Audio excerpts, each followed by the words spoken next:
Options bar.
Deep in the mountain jungles of Central Africa, one of the most rare great apes, the mountain gorilla, wages a daily fight for survival.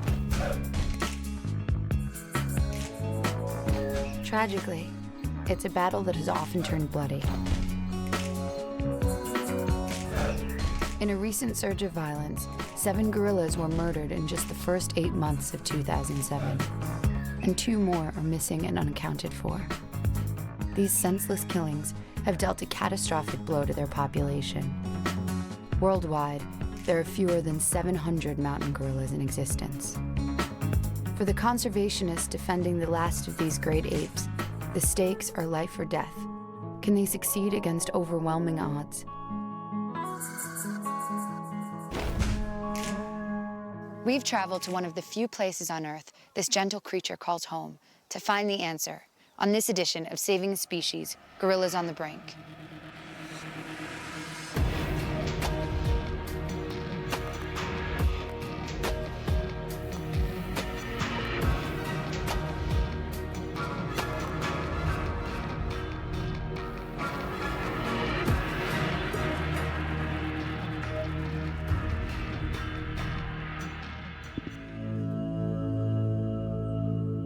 Mountain gorillas, in many ways, are a contradiction. So powerful, and yet so fragile.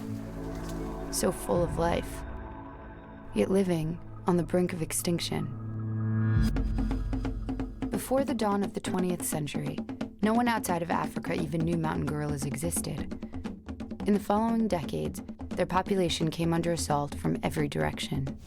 As their habitat was destroyed by development, the gorillas' resources became more scarce. By the 1970s, only a few hundred gorillas remained. Thankfully, coordinated conservation efforts over the past 12 years have helped reverse their decline. But recently, despite strict anti-poaching efforts, the gorillas are again facing the most violent of threats. The scene of the crimes is the mountain gorilla's ancestral home territory, high in the Virunga Mountains. This volcanic mountain range encompasses parts of Rwanda, Uganda, and the Democratic Republic of Congo, or DRC. All 3 countries have protected the region for indigenous wildlife. In Rwanda, this is the site of Volcanoes National Park. Approximately 380 of the remaining mountain gorillas make their homes here. These 30,000 acres of lush bamboo and rainforest are their last refuge. In the DRC, ongoing political turmoil has driven rebels into that sanctuary, with violent consequences. At the beginning of 2007, the remains of 2 large male gorillas were found. In June, a mother gorilla was shot at point-blank range. Rescue workers discovered her 2-month-old infant clinging to her lifeless body. Then in July, 4 more mountain gorillas were found massacred in the Democratic Republic of Congo. The remains of another slain female were discovered there in August, with her 4-month-old baby feared dead as well. For these great apes, every day is a struggle for survival. They're not fighting alone, though. Throughout the region, brave conservationists are heroically trying to protect them. Those efforts have paid off. particularly in Rwanda, where the mountain gorillas are now seen as a national treasure. Truly inspiring, especially in light of this country's recent tragic history. In 1994, after years of civil war, Rwanda was plunged into genocide. In the end, over 1 million lives were lost in just 100 days. Now, the new leadership has made a commitment to the preservation of the gorillas, making Rwanda a model for wildlife conservation. I wanted to see these efforts with my own eyes, to meet the dedicated people fighting to save the mountain gorillas, and to experience these incredible animals for myself, in the wild. When I arrived in Rwanda, I met up with my guide, wildlife expert Jack Hanna. Jack's been coming to Rwanda for years to focus attention on the mountain gorilla's plight. On my first day, he took me to the place where the mountain gorilla conservation movement was born.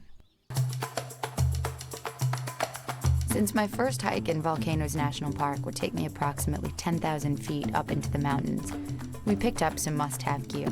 I suggest you might want to get a walking stick. Try it out. If you don't like it, then we'll have someone else use it. But they're beautiful. I don't know what size you would take. I mean, this would be one for me. I think the shrimpy one. Oh, the shrimpy one. It's like buying a pair of shoes. That's a size 4. Okay. I guess I'm in there. Last year, more than 30,000 visitors came to Rwanda's national parks, bringing millions of dollars into the country. Everywhere I looked, I could see how people were profiting from the economic boom. Public projects like schools, water towers, and health programs are all supported by tourist revenue. Beginning my journey with the trip to Karasoke seemed fitting.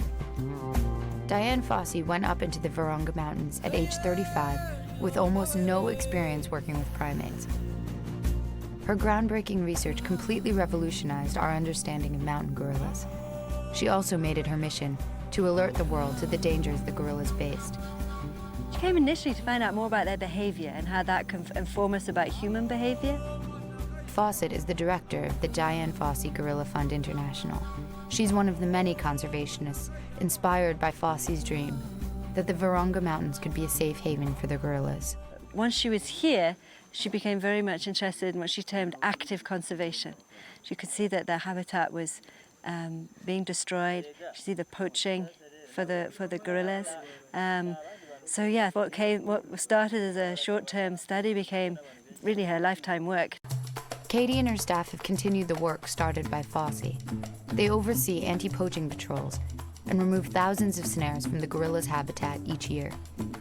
Even though the hunters set their illegal traps for other animals in the park, the gorillas are often the ones who end up getting caught. And these snares are made basically from sacks. They're made into rope strings. So whenever an antelope walks over, they spring the trap and then their leg is caught and they're held up in the air. The gorillas most at risk for being accidentally trapped are the youngest ones. Particularly the young juvenile gorillas that are sort of very, very curious, because if they go exploring, they're also just the right weight to spring these traps. And then that'll tighten around their wrist or their ankle. And then the infection that can result from that can result ultimately in death. So the gorillas actually will try and release a member of their family themselves. We've seen silverbacks to release infants from the snares. Successfully? Yeah. Wow. Trekking today, I was thinking, whoa, I could step in one of these as well. It's just, it's kind of crazy to think what man has invented to trap their fellow creatures.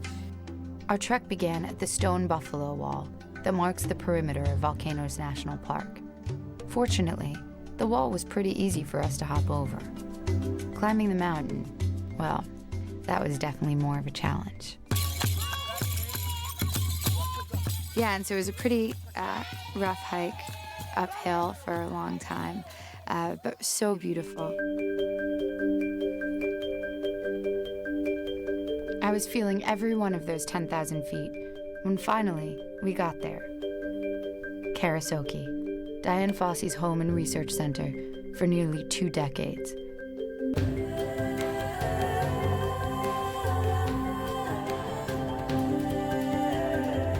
Karasoke was really the middle of the jungle. It was cold and damp, and it was pretty difficult conditions, and to think that everything that they needed, all their supplies, they had to bring up that huge distance, and then all the waste they created, they had to bring down all that distance. Yeah. It's so quiet up here. I mean, by herself up here. Wow. I mean, just listen.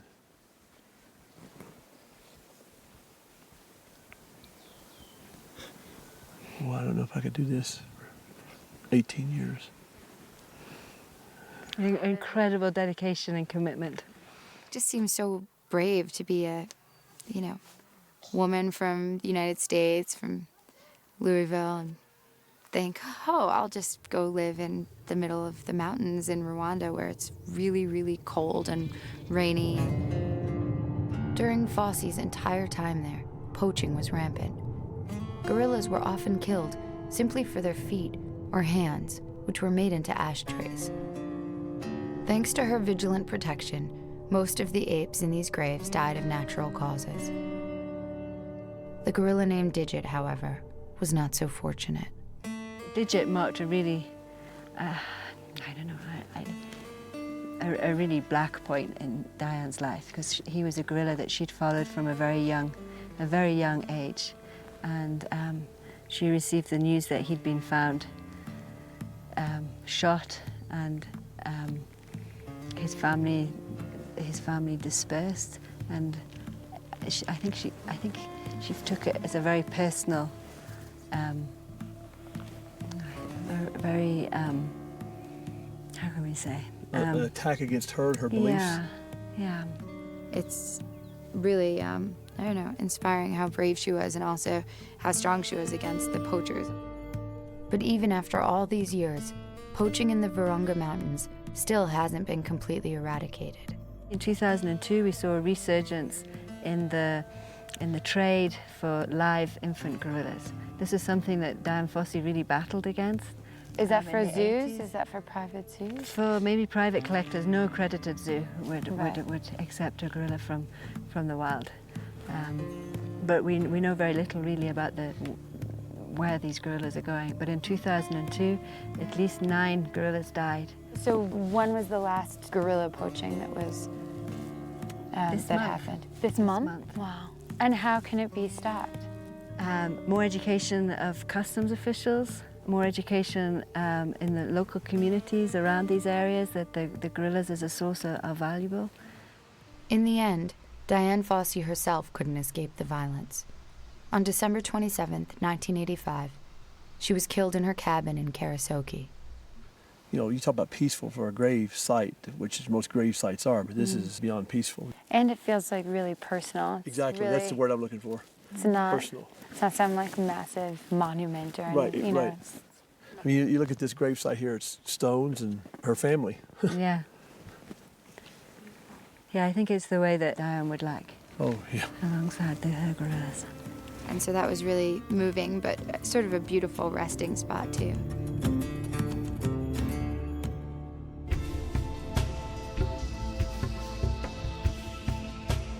And then on our way down, we saw a lone silverback, which was incredible. Can you believe this? Your first time. Such a good one. That's good. The problem is, we're in the trail. He's in the trail. We were just sort of on the path, and he was just sort of blocking our way, just hanging out there, looking at us. A lone silverback. And he's just hanging out. It's starting to rain, right? He's coming that way, he's coming that way. Go. He's coming that way up there where the trackers are. Go.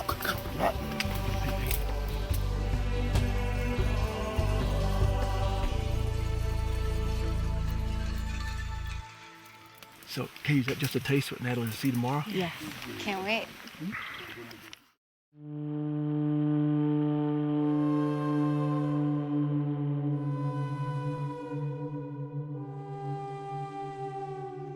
Yesterday, we hiked up to Diane Fossey's research center and saw her grave, which was really moving. And then, completely by chance, we crossed paths with a massive silverback gorilla right in front of us. It was an incredible way to start my trip. The next day, we trekked into the rainforest again. This time, we hoped to spend some quality time with an entire group of mountain gorillas. I met Jack at the Volcanoes National Park headquarters. This is where everyone goes in Rwanda to see the gorillas. It's called the check-in station. When it was established in 1925, this was the first national park in Africa. Hi, how you doing? This is Good Natalie. to see you again. We met. Our guide was Francis Bayingana. He's been leading tour groups into the park for years.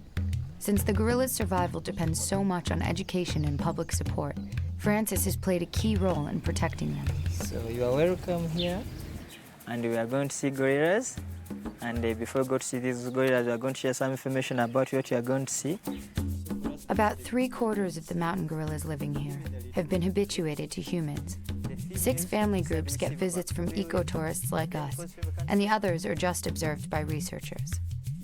Francis told us we'd be looking for Group 13, which has 21 family members. There are 9 adult females, there are 7 babies, then the rest are juveniles. So for us, this is the group we are going to see. The smallest baby for today in this group has only 6 days. So this is the group we are going to see for today. Just like all mountain gorilla clans, Group 13's leader is a dominant male silverback. At 6 feet tall, they can weigh up to 400 pounds. And can you make eye contact? If they are not charging, when you're just sitting there feeding, there is no problem with eye contact. They do have different personalities. Some are playful, others aggressive, others don't mind. I'm the senior silverback. Going, ready to go? Can't wait. Yeah. All right. Besides Jack and Francis, our group included another wildlife enthusiast, my mother. Last year I asked my mom what she wanted as a present, and she said, I want to hold baby animals. So this is the closest we're going to get, I think. This is the probably. closest I've gotten to holding a baby. She doesn't realize I'm not a baby. No, no.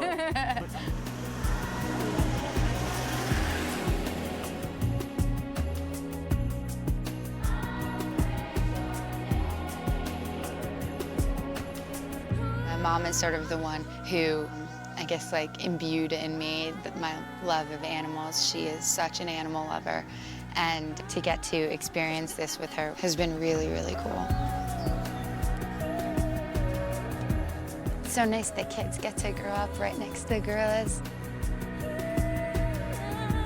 Trekking up these volcanoes was no stroll in the park. Mount Karasimbi reaches almost 15,000 feet. Now that we were entering their territory, it was really important to me to do so respectfully. And is there anything we can do to make them comfortable? We have a gorilla language you can make. So you can go and get it and say, at least when we are going, the gorillas can hear something coming. They say, oh, maybe these are the other people we are knowing. Should we practice? Go ahead, Nelly.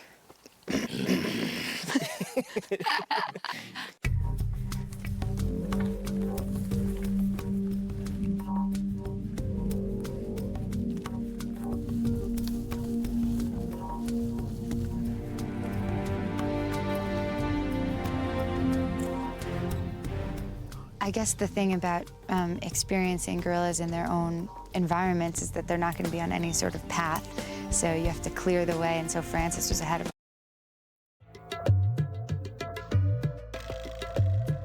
So far, Rwanda had exceeded my wildest expectations. The day after seeing Diane Fossey's research center, we met the mountain gorillas of Group 13.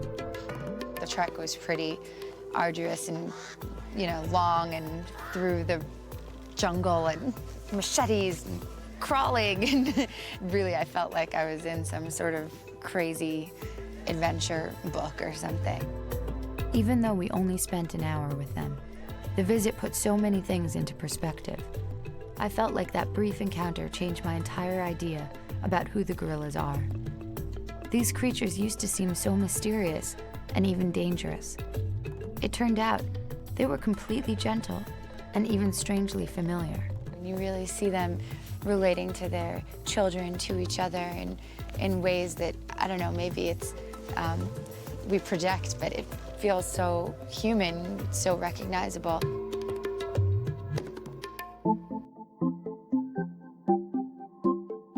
Every day, experienced zoo vets at the Mountain Gorilla Veterinary Project treat sick and wounded mountain gorillas in their own habitat. It was originally proposed by Diane Fossey And in 1986, it became a reality. It was considered the first time that veterinarians were treating wild animals in the wild. Jack and I came here to meet Dr. Mike Cranfield and find out how this clinic helps the gorillas survive. One thing they see all too often is gorillas that have been caught in snares. They'll break the snare away from what's holding it, but they're usually unable to get it off their own wrists, I guess because they pull down so tightly, particularly the metal ones. So if we leave those, they cut off the circulation and they either lose fingers or their hands or they become really badly infected. Hearing Mike's description, I thought of the poor gorilla in group 13 that was missing her hand. If the MGVP hadn't been there to treat the wound, that gorilla would have probably lost her life. Making house calls in the wild presents special challenges. The highly protective silverbacks don't always appreciate trespassers. We go in, we anesthetize the animals in the wild with the silverbacks present and everything else. And when you're actually treating them, how do the other It's another good question because it depends on how the animal that we dart reacts. Sometimes they just, like this, like something happened, and they quietly go to sleep, and everybody's pretty cool, right? But if they scream, then the silverbacks are there to protect, right? And they do all this mock charging, at least we hope it's mock. Emergency healthcare in the wild has played a huge role in this species' survival. Still, it's a sad fact that MGVP can't do much. Gorillas are attacked by humans. So what's happened in the last 4 or 5 years, the poaching problem has started up again. It's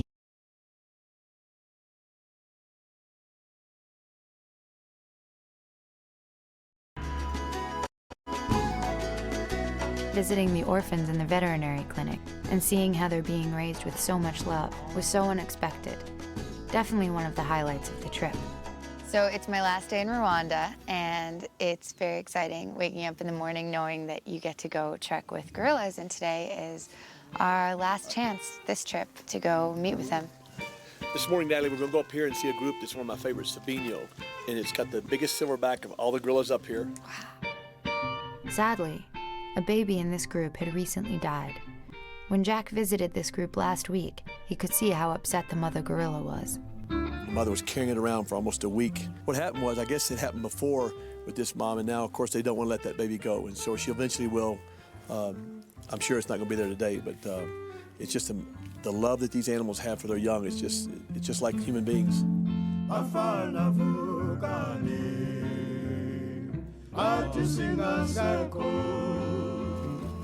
You can see like when the gorillas come outside, they do eat the barks of the eucalyptus. They take off like this one. So they don't eat the leaves? No, they don't eat the leaves. They do want it. You see how they scratch here? So what they could need, it is only this. Oh, wow. I was surprised to learn gorillas are vegetarians, and the adults eat between 40 and 70 pounds of foliage every day. They'll search for miles if they need to, and sometimes they'll even graze outside the park. Eucalyptus trees aren't native to Rwanda, but ever since a female in the Sabino group figured out she could eat the pulp, it's been part of the gorilla's diet. Are you gonna eat it? Yeah, it is sweet. Yeah, gum. It's scratchy like Better than all that other jungle food I've been eating. Did you taste? It's sweet. Yeah. It's amazing. Smart animals. All of a sudden, Francis gets a message over his walkie-talkie. What's going on? So I've been talking to the trackers to where the gorillas, and they're saying now they have come outside the park. That would be cool to see. On my trip since 1984, I've never seen anything outside the park. So they're sitting in these potato fields? Yeah, but they are going these eucalyptus trees. It's not so common. It's very rare for these gorillas to come outside the park. We can have it like once or twice in like 2-3 months like that. Wow. Let's go in Yeah, seriously. Since the gorillas only leave the park a couple times a year, this is an extremely rare chance to see them in the open. We head straight for their location. A few hundred yards outside the stone buffalo wall, there's a grove of eucalyptus. I hear them. Oh, wow, I see the silverback. Yes. You see him? Yeah. Oh, yeah, there he is. Look. see that? What's that? The silverback's eating the eucalyptus.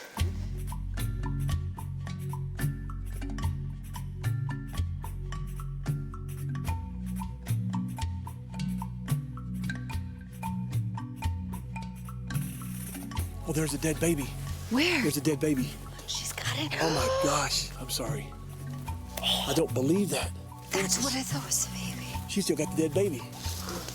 Oh my gosh, It's like this because this has there's left. nothing left. Oh my God. Oh my God. I should have showed you. No. Unfortunately, this happens a lot. Young mountain gorillas are highly susceptible to sickness and injury. They're so fragile that even with their mother's protection, less than 2/3 of them make it to the age of 3. You see, she has been losing all the babies since 99. So maybe she feels sad of not having the baby. That's so sad. The child who had recently died that she was still carrying, and that was really upsetting because the baby was all sort of already decomposing, and she was just clutching it to her. It was pretty crazy to see how, I guess, traumatized a gorilla can be. I can't believe that mother is holding the baby. Can we get a little closer, Francis? Yes. Okay. This way.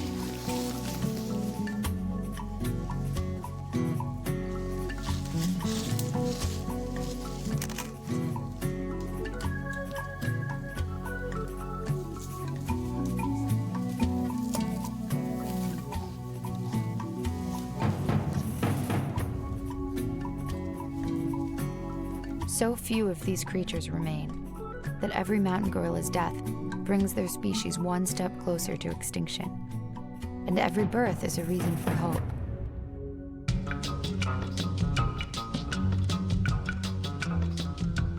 This is something the conservation movement has known for decades, and the gorilla's human neighbors have recognized it too, and made room in their country for the great apes. At the edge of the national park, the Sabino group lives between two worlds. Maybe they even understand it in some way, how their fate depends on their human neighbors. These populations live right with each other. You see how crucial it is that the gorillas, respect the people and the people respect the gorillas in order for them to live together. The gorillas of the Virunga Mountains are a conservation success story, but one we need to keep a close eye on. When we went out to find the mountain gorillas, it turned out we didn't even need to go into the park. The whole Sabino group was outside the buffalo wall, right in plain sight. Wow. Golly, hey, look at this. Look at him going through the playfield. Oh, you might. There's one just right here. Wow, this is unbelievable. Oh, look at that. Look at this. Wow. Man. That's cool. That is awesome. They said the lone silverback was nearby, right? It was just incredible to see wild animals so comfortable around people. They were happy to lounge around out in the open.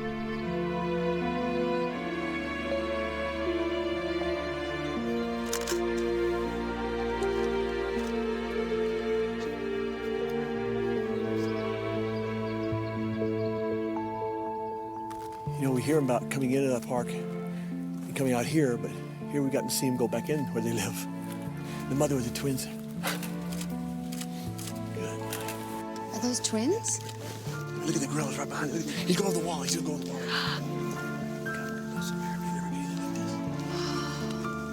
And the sun. That one's climbing over the wall there. When the gorillas crossed over the stone wall to go home, it wasn't easy to say goodbye. That was amazing. Well, that's something. It's gonna be sad waking up tomorrow and not knowing that I'll be able to see gorillas. Thank you so much. I know there's only a few of these left in the world, and the mountain gorillas, you can't see them in zoos either, so this is like such a special opportunity. This is the epitome, seeing the gorillas in the open fields like this with Natalie. She can lead safaris from now on. Well, I really didn't know anything about this country or its history or its wildlife. And now I'm leaving, and it's been such an amazing learning experience. After a week of trekking around Volcanoes National Park, I felt as though I'd just started exploring the world of mountain gorillas.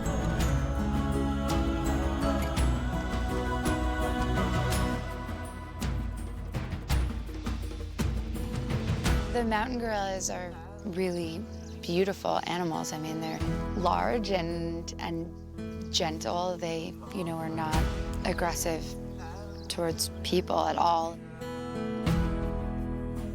They're just really special creatures that deserve to continue to flourish and to have natural environments within which they can live safely without being poached or trapped.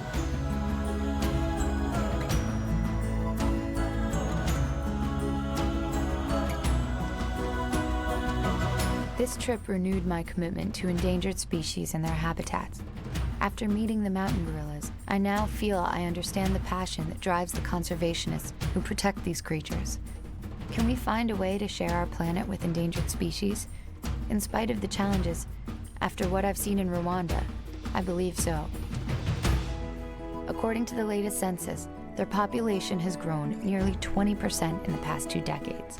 Thanks to the many groups here, like the mountain gorilla veterinarians, they're having some modest success with increasing the numbers of mountain gorillas despite the continuing poaching efforts. This is a shining example of both how well conservation can work and how fragile this seemingly mighty species really is. Only consistent and sustained protection efforts will allow the mountain gorilla to continue to range these forests as they have for thousands of years. Only if we all support their cause will they live to see more.